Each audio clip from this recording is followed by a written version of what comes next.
ओम नमः शिवाय। हर हर महादेव। सत्य सनातन धर्म यूट्यूब चैनल पर आप सभी का स्वागत है। भगवान शिव और माता पार्वती अपनी कृपा आप सभी पर बनाए रखें। आज मैं आपको सोमवार की कथा सुना रहा हूँ। सोमवार की इस कथा का श्रवण करने से सभी प्रकार की मनोकामनाएं पूरी हो जाती हैं, धन दौलत बढ़ता है, सुख और समृद्धि बढ़ती है, जीवन में आ रहे सारे कष्ट और परेशानियां दूर हो जाती हैं। इस कथा का श्रवण करने से पहले भगवान की पूजा करें, भगवान के सामने संकल्प करें जिस प्रकार से आप व्रत रखना चाह रहे हैं, और फिर उसके बाद में इस कथा का श्रवण करें तो भगवान शिव आपकी हर मनोकामना पूरी करेंगे। आपके जीवन में आ रहे सारे कष्ट दूर होंगे, क्योंकि भगवान अपने भक्तों की हमेशा मनोकामना पूरी करते हैं। प्राचीन समय की बात है, एक साहूकार था जिसके घर किसी भी प्रकार की कमी नहीं थी, परंतु उसको दुख था, उसके कोई पुत्र नहीं था। वह ऐसी चिंता में रात दिन रहता और वह पुत्र की कामना के लिए प्रति सोमवार भगवान शिव का व्रत पूजन किया करता था। सायंकाल शिव मंदिर में जाकर शिव जी के सामने दीपक जलाया करता था। उसके भक्ति भाव को देखकर एक समय श्री पार्वती जी ने भगवान शिव से कहा कि प्रभु, यह साहूकार आपका अनन्य भक्त है और सदैव आपका व्रत व पूजन बड़ी श्रद्धा से करता है, इसकी मनोकामना पूर्ण करनी चाहिए। शिव जी ने कहा कि पार्वती, यह संसार कर्म क्षेत्र है। जैसे किसान खेत में बीज बोता है, उसी प्रकार से फसल काटता है। उसी तरह से संसार में जैसा कर्म करते हैं वैसे ही फल की प्राप्ति होती है।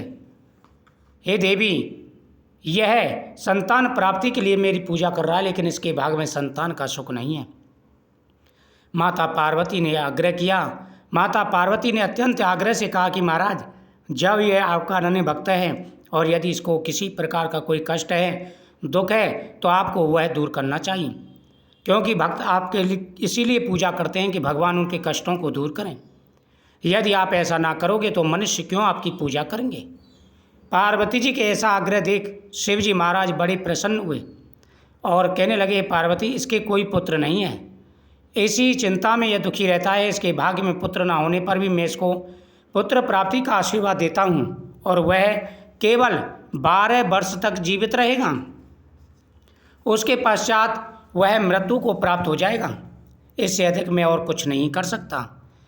यह सब बातें वह साहूकार सुन रहा था। इससे उसको ना तो कुछ प्रसन्नता हुई और ना ही कष्ट हुआ। वह पहले जैसा ही शिवजी महाराज का पूजन और व्रत कर रहा था। कुछ काल व्यतीत हो जाने पर साहूकार की स्त्री गर्भवती हुई। 10वें महीने में उसके एक अति सुंदर पुत्र की प्राप्ति हुई। साहूकार के घर में बड़ी खुशी मनाई गई, परंतु साहूकार ने उसकी केवल 12 वर्ष की आयु जान कोई प्रसन्नता प्रकट नहीं की और ना ही किसी प्रकार का भेद किसी को बताया। जब वह 11 वर्ष का हुआ तो उस बालक की माता ने उसके पिता से कहा, अपने पति से कहा कि हमें अपने बेटे का विवाह कर देना चाहिए, परंतु वह साहूकार कहने लगा, मैं अभी इसका विवाह न करूँगा और काशी जी पढ़ने के लिए भेजूँगा। फिर साहूकार ने अपने साले अर्थात उस बालक के मामा को बुलाकर उसको बहुत सा धन देकर कहा, तुम इस बालक को लेकर के काशी जी पढ़ने के लिए जाओ, रास्ते में यज्ञ अनुष्ठान करते जाना, रास्ते जहाँ भी रुको वहाँ पर दान पुण्य और यज्ञ आदि करते जाना, किसी भी प्रकार की कोई कमी नहीं रहनी चाहिए। उन्होंने कहा ठीक है। अब मामा भांजे चल देते हैं। रास्ते में यज्ञ अनुष्ठान करते हुए जा रहे हैं। रास्ते में एक नगर पड़ता है, वहाँ की धर्मशाला में वे रुके। वहाँ के राजा की कन्या का विवाह था, लेकिन जो बारात आई थी वो भी उसी धर्मशाला में रुकी हुई थी। देव योग से ये भी उसी धर्मशाला में रुके। जो लड़का विवाह करने के लिए आया था वह एक आंख से काना था। अब उस लड़के के पिता को ये चिंता थी कि जैसे ही लड़की के पिता को पता चलेगा तो बारात को वापस कर देंगे, लेकिन क्या करें। अब उसकी नज़र उस लड़के पर पड़ती है और उसने उसके मामा को बुलाया और कहा, मैं आपको बहुत सारा धन दौलत दूंगा, इस लड़के से फेरों का काम करा दीजिए। मामा तैयार हो जाता है और लड़के अमर से फेरों का काम करा देते हैं, लेकिन उस लड़के को अच्छा नहीं लगा।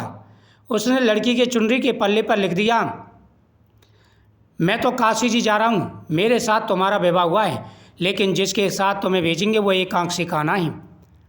उसने इतना लिख दिया और लिखने के बाद में वह काशी जी चला गया। इधर लड़की ने जब देखा चुनरी के पल्ले पर लिखा हुआ तो उसने अपने पिता को बुलाया, कहा कि देखिए पिताजी, मेरी चुनरी के पल्ले पर क्या लिखा हुआ है।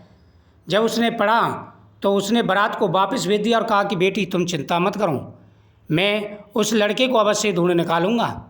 इधर मामा भांजे काशी जी पहुंच गए और वहां पर भांजे ने पढ़ना प्रारंभ कर दिया और मामा ने यज्ञ अनुष्ठान प्रारंभ कर दिया। एक दिन मामा भांजे दोनों यज्ञ कर रहे थे। अचानक से भांजे के सिर में दर्द होने लगा। उसने कहा मामा मेरे सर में दर्द हो रहा है। उन्होंने कहा अंदर जा कर के लेट जाओ। वह अंदर जा कर के लेटता है, उसके प्राण निकल गए। तब मामा ने जा कर के देखा तो भांजे के तो प्राण निकल गए। अब उसने रोना पीटना शुरू कर दिया। इधर देवयोग से भगवान शिव और माता पार्वती जी जा रहे थे। भगवान शिव और माता पार्वती ने जब उसे देखा तो ये तो वही साहूकार का बेटा है। उन्होंने उस बच्चे को दोबारा से जीवन दान दिया। लड़का जीवित हो गया। मामा भांजे बड़े प्रसन्न हुए और यज्ञ अनुष्ठान पूरा करने के बाद में वह वापस घर आए तो उसी राज्य में रुके। वहाँ के राजा के नौकर चाकर उसकी तलाश में थे। उन्होंने उसे पहचान लिया और राजा को जाकर के कहा कि राजन, जिस लड़के से, जिस राजकुमार से तुम्हारी कन्या का विवाह हुआ था वो धर्मशाला में रुका हुआ है। जब राजा को पता चला तो उसने अमर को बुलवाया और भव्य स्वागत उसका किया। बहुत दिन उनको वहाँ पर रखा। एक दिन अमर ने अपनी पत्नी से कहा, राजकुमारी से कहा, देखो हमें काफ़ी समय हो गया है, हमारे माता पिता इंतज़ार में होंगे, हमें अब चलना चाहिए। उसने अपने पिता से कहा तो पिता ने कहा ठीक है बेटी तुम जाओ। बहुत सारे धन दौलत हो, घोड़े हाथी नौकर चाकर उसने उसके साथ भेजे। अब वो चल देते हैं और चलते चलते अपने नगर के निकट पहुँचे। उसने एक सेवक को घर भेजा और कहा कि जाकर के खबर कर दो हम आ गए। नौकर ने जाकर का कहा तो उसके पिता को विश्वास नहीं हुआ, उसके पिता को भरोसा नहीं हुआ। जब उसने खुद आकर के देखा कि वास्तव में उसका लड़का आ गया है और साथ ही उसकी बहू भी है तो उसे बड़ी प्रसन्नता हुई। उसने बेटे को गले से लगाया। साहूकार के बेटे ने अपने पिता के पैर छुए तो साहूकार ने कहा कि बेटा ये सब कैसे हुआ, तुम्हारी आयु तो बहुत कम थी। उन्होंने कहा पिताजी ये सब भगवान शिव की कृपा से हुआ है। तो मामा ने कहा कि इसकी तो मृत्यु हो गई थी लेकिन भगवान शिव की कृपा से पता नहीं कैसे ये दोबारा से जीवित हो गया। तो सभी खुशी मनाने लगे और उसी दिन से सोमवार की पूजा करने लगे। जो भी सच्चे मन से भगवान शिव की पूजा करते हैं भगवान शिव उनकी हर मनोकामना पूरी कर देते हैं। धन दौलत बढ़ता है, सुख समृद्धि बढ़ती है, जीवन में आ रहे सारे कष्ट और परेशानियां दूर हो जाते हैं। कृष्णाय वासुदेवाय हरि परमात्मे प्रणतः कलिष्णासाय गोविंदाय नमः तत्पुरुषाय विद्महे महादेवाय धीमहि तन्नो रुद्रः प्रचोदयात्। भगवान शिव की इस कथा का श्रवण करें, उसके बाद में भगवान शिव की आरती करें और प्रसाद सभी लोगों में बांटें। चूरमे का प्रसाद बनाएं, आपकी हर मनोकामना पूरी होगी। ओम नमः शिवाय, हर हर महादेव।